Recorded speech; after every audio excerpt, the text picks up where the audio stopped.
I've been scammed. I've been scammed, viewers, and someone's going to pay. Well, they're not going to pay. I'm powerless. I'm literally powerless to this. Run the intro.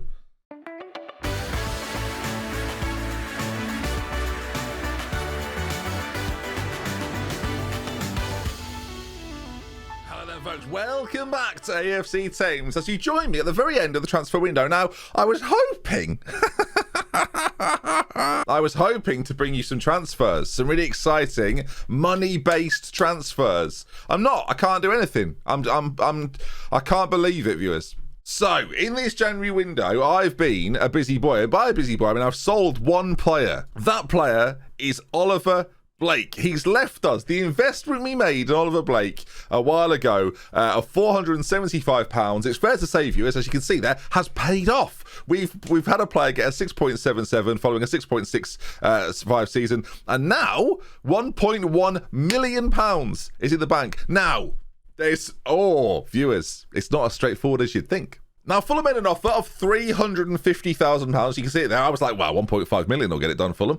We went back and forth, and then it was 1.1 million with 50% of any future sell-on fee. So if he goes on to be like this superstar left-back at some stage, we're going to make, hopefully, some mad money. Then, as the sale was going through, I got this piece of information. Show it on screen now. There it is. Look. This, viewers, what a moment.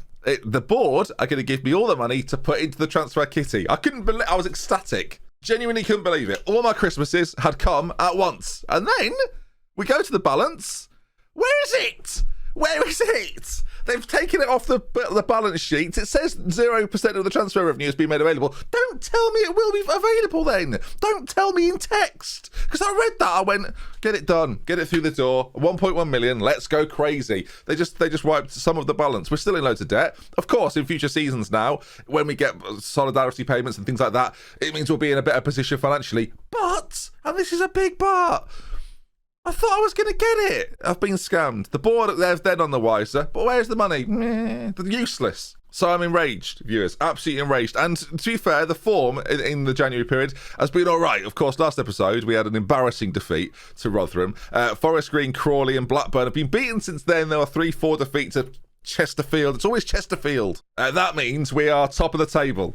Preston are throwing it away, viewers. We're back. We are back. If you take a look at Preston's recent results, they are mudding it big time. Plymouth, Chesterfield and Doncaster all proving to be problematic for them, and they're in the FA Cup 4th round. So who'd want to be them? This guy. I'd love to be there. But no, it doesn't matter. It's fine. Do not worry about it. The reality is for us right now is that we are in a strong position in the league, and the boys up front are scoring a hatful of goals.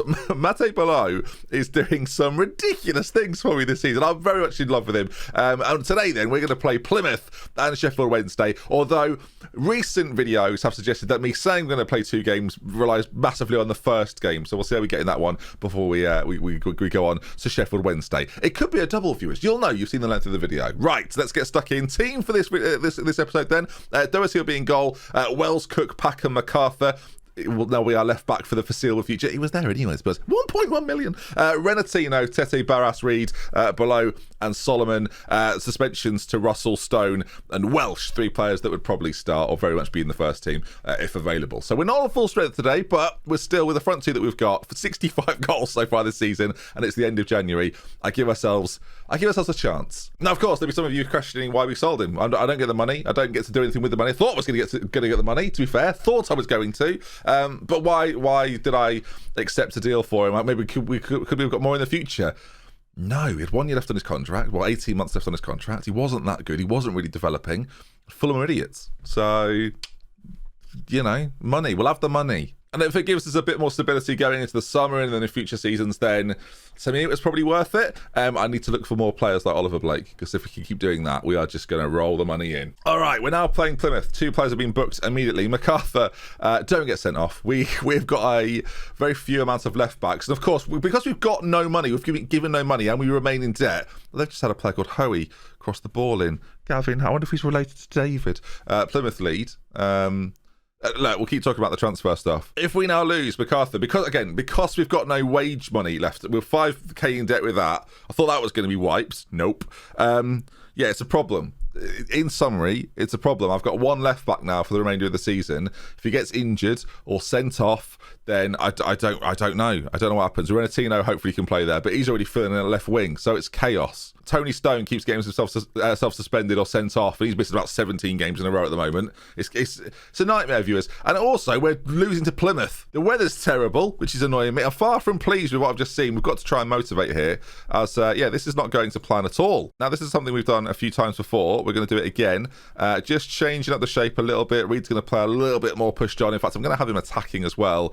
We need to change something. Again, it's 1-0 Plymouth. We've done nothing in the game. Let's try and change our point of attack a little bit. Don't focus play so much on that left-hand side. Let's overlap on the right. Let's cause as many problems as possible and see if we can get back in this game. They're playing a wide target, man, which you don't see every day. Reed, free kick, played in. Renatino's there. We are going to get there first. Packham to pick up the loose ball. I think he can kind of play left back, though I wouldn't want to play him at left back necessarily. But again, it's an option for us. As Barras finds below, if he's onside, that's going to be a goal. And it is. Barras with a fantastic pass towards below. And it's Thames 1, Plymouth 1. Lovely stuff. And that is actually level. A few episodes ago, I got that drastically wrong. Barras here, by the way. He's got that passing ability is still very good at League One level. I'm a big fan. He's actually played more this season than I thought he would as well. So, phenomenal from him. Our goal difference is outrageous, isn't it? It really is. Sheffield Wednesday are a playoff contender, so we play them next. So to get a win against Plymouth would be ideal, as they've got a corner. Hoey to play it in. It's just quite nice to see the Hoey name, if I'm honest. As the ball is cleared away, put back in. Don't foul him, or at least clear it somehow. I don't know why I'm sort of looking at it like I don't really want to look at it. It's we've won it back. Solomon and Renatino doing some of the most pointless passing you'll see today, as Renatino picks up the ball now. Now, of course, left-footed, playing as Mazzala, so he does sit slightly wider than a central midfielder, but the two midfielders still combine nice and close to one another, making it difficult to get the ball off, as the ball towards Reed, though, is not our best work. We've got to be alert to any sort of counter-attack. We're covering well, and their misplaced pass gives Reed the opportunity, and that's the man you don't want to give the ball to. He finds below. It looked like he handled it. He finishes it off beautifully. Below with another goal for us. The man's a freak, and I can't believe that we got him on a free transfer in a January period out of nothing. It was like, did we sign him? We had Ollie, we had Cabbage. There was no real point to get him in, but what a decision it was, and he's been an absolute star for us. Below makes it 2-1. Not long to go either. Come on, now we've got to hold on. We're going to go to a more balanced approach, I think. I'm going to praise the boys. It's been a fantastic comeback in the second half. When you consider the first half, we saw nothing from the lads, and now look at us motoring as the ball forward is headed back by Cook, who of course normally plays right back. Oh, what a ball that is! Goodness me, Solomon's in. He probably should have scored. An absolute turnaround from the lads. The XG's been massively in our favour. Below on a hat-trick now. We're going to go for a short corner routine. I will say, as much as the short corner routine has been successful for me, it fails more than it works, which is annoying. They've got a free kick. 10 minutes to go. Hoey lifts one in. Cook rises massively there. Heading not his strong suit at all. Decent marking, decent tackling. Not a particularly good header of the ball, but got that one away really well. And again, heads down romantically, I'm going to say, to Doherty. Can you head the ball romantically, viewers? I don't know. Doherty plays it forward. Below's going to get there, is he? Not quite, as it's launched back the other way. And a little bit of patience from us required now, as Summers is on the ball for them, and we're not putting a stop to it. We've got to do something before he gets into the penalty area. Blocks are flying in there. Cook finally clears it away, and we just about stem the tide for now. There's definitely an option here to move Reed further back, to go to that 4-4-2, but we've been a lot more successful in this system. Shape-wise, you see it's still quite 4-4-2-esque, as I think Ahmed's been played on by MacArthur. He's going to be in on goal here. The shot, off the outside of the post. Goodness me. We'll do just that. We'll go cautious. This might be, we weren't doing particularly well playing like this before, but we're going to go back to it. Two supportive wingers, Renatino as well on that winger duty. I think it was a waste of time. I think we wasted a little bit of time. I'd say a little bit, all the time. And let's see, can we run this clock down now and get out of here with a 2-1 win and stay? You can see there, 6 points clear. Colchester rising, but the Preston collapse is really quite something as the game ends. 2-1 winners. And now our lead at the top of the table is getting very, very spicy, viewers. Can you taste that? A little bit. Oh God, water. Can I have some water? This is how we do it. I mean, it's not very well. Don't do it very well. Not very concisely. Manager of the month again, viewers. Honestly, it's getting repetitive. I've won it twice, so I mean, it has repeated. I wouldn't say repetitive. That is, I've overstated that a little bit there. Right then, game 2, and Sheffield Wednesday are ready for us. They've just drawn with Preston, so our 6-point gap remains a 6-point gap. This is exciting, right? We are in a position now where if we beat Sheffield Wednesday, the goal, remember, it seems like it's going to happen now, but the goal was to stay in the playoff positions. I guarantee that. So we've got to be in those playoff positions, otherwise the whole season is a waste of time. Beating a team like Sheffield Wednesday, no longer. I'm gonna say now, if we beat Sheffield Wednesday, I no longer want to get in the playoffs. I want that automatic spot. That's how big this particular game is for me. Team-wise, we could arguably make a few changes here as well. Tete could come out for Welsh, who we know is a very solid player for us. Russell could come in as well. We could maybe move Cook back to his regular right-back position. You can see a bit of chemistry working there. In fact, O'Reilly works better with Packham, I find. Yeah, they're quite a good friendship and partnership back there. And of course, options off the bench for us as well. We could play Keane Carroll here. Out in a wide position, and of course move Reed across, but I pick him up all the time. Like, he's just really consistent in the role. RodeNT continues to be a star for us, so not a star for us, but just a consistent player that I enjoy using. And of course that is because Tony Stone is suspended for 3 more games. He's got a 5-match ban he's currently serving. Absolutely ridiculous. Not only that, I signed him on a new contract. Russell's going to have to step out of the loan situation. I forget all the time, viewers. Here we go then. Into this game, Sheffield Wednesday.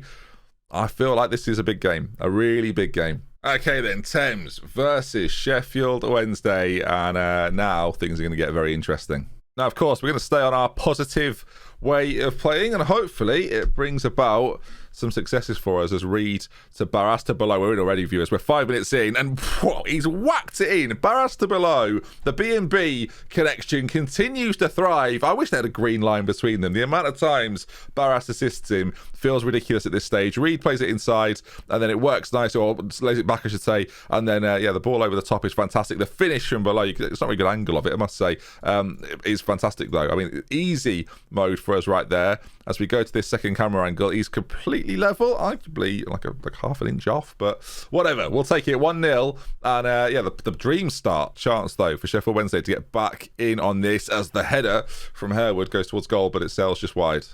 Preston playing Reading today, a game they're probably expected to win, so they can keep a little bit of pressure on, of course. Below and Reed combine there again as the ball breaks, and Barras is going to get on that. And this is where his passing seems to be so dangerous. These deeper positions, we saw it for the goal. It seems to be a real problem for sides as Reed picks it up instead, cuts inside, beats one, goes for goal. It's not a great effort from Reed, if we're honest. Sheffield Wednesday with some nice possession. Work it out to that right-hand side as RodeNT does well to get in there, and then Below does excellently to not only ride the challenge but keep the ball, and now racing forward, finds Solomon. If he can get it onto that right foot, we've always got a chance. He just needs to shift it across a little bit. He's not quite composed enough in those areas. I'm not sure what his composure is. But like if he had 20 composure, he'd step it to the right-hand side, slot it away, no problem. It's an area where Ollie was excellent in as we get a free kick, but I suspect that won't come to much. 1-0 though, still got 25 minutes gone. It's a really, really good start. Colchester winning their game, so they continue to apply some pressure as they Bolton bounce back very quickly. Preston still being held in theirs, and of course Sheffield Wednesday, the team in fourth, we're already beating them 1-0. So far, a good afternoon for Thames, but plenty of time to go. You can tell I'm already caring about what other teams do. As Sheffield Wednesday break forward, it's a really nice finish, similar to the goal that we scored actually, and they're back on level terms. All right, 1-1. Half-time is upon us.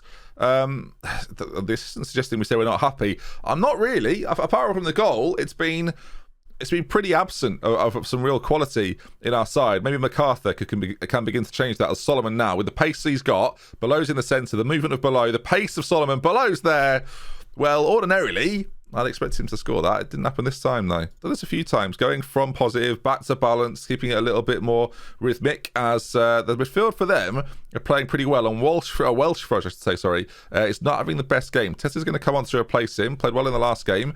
As, yes, he's still on one. Half an hour or so to go. We've got to try and win that midfield battle. A battle currently we are not winning. I'm looking at some of the performances. RodeNT on a booking. Reed having quite a poor game. I think the move to maybe make a change. In fact, I'm going to do the same thing I did last time. Bring RodeNT inside, play him as that Mazzala role, and keep Reed pushed up and that right wing position, and just see if that can help us create a breakthrough again. Similar to last time, don't focus down the left so much. Focus on that right hand side and see if you can work an opening some way. As Reed on that free kick whipped towards O'Reilly. Well, it's not going to count. Never mind. I don't know if you pushed him or what, if it was offside. But yeah, it's offside apparently, not going to count. We'll see. How far off was he? Set pieces are usually really close. It's the man that's not being given offside. He's not even the man that heads it in. You could argue that he's blocking him off, but That seems harsh. 10 minutes to go now, as I'm going to encourage the boys one final time. Is there going to be a moment for us? As Solomon up front, I'm going to bring Cabbage on for the final few moments. Can he score a crucial winning goal for us? 5 minutes of added time. Right, that gives me a little bit more time to play with, actually. Our attacking width, we're going to try and force that a little bit more. Run at the defence, up our tempo slightly.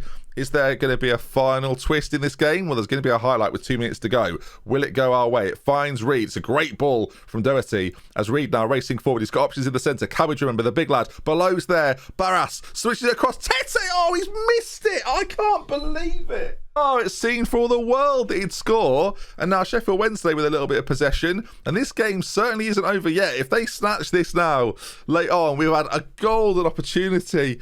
Nowak on this right-hand side lays it inside. And actually, the possession they're having here looks quite dangerous. We've got to make a challenge. RodeNT gets stuck in despite being on a booking. Will there be a final twist in the tail? Will we break away? Will they get a shot on target? Well, Barras slides in and blocks it again as Cook stumbles over himself. The challenge from him really good, though. Finds Reed. He runs it out of play. I've got very excited about a throw-in to conclude this highlight, but maybe the highlight's not done yet, as Crosby has to find a Sheffield Wednesday shirt and keep their chances of scoring alive, as they will do. I just looking there, if we win the ball back, we could be away. Our two up front, remember, very, very quick. Even Cabbage, ball played in, headed away by Packham. It looks like that might be that, or is that premature to say so? RodeNT forward towards Cabbage, and is there still time? Cabbage on this side goes back to MacArthur. I think I'm getting excited about nothing. Nothing comes from it. 1-1.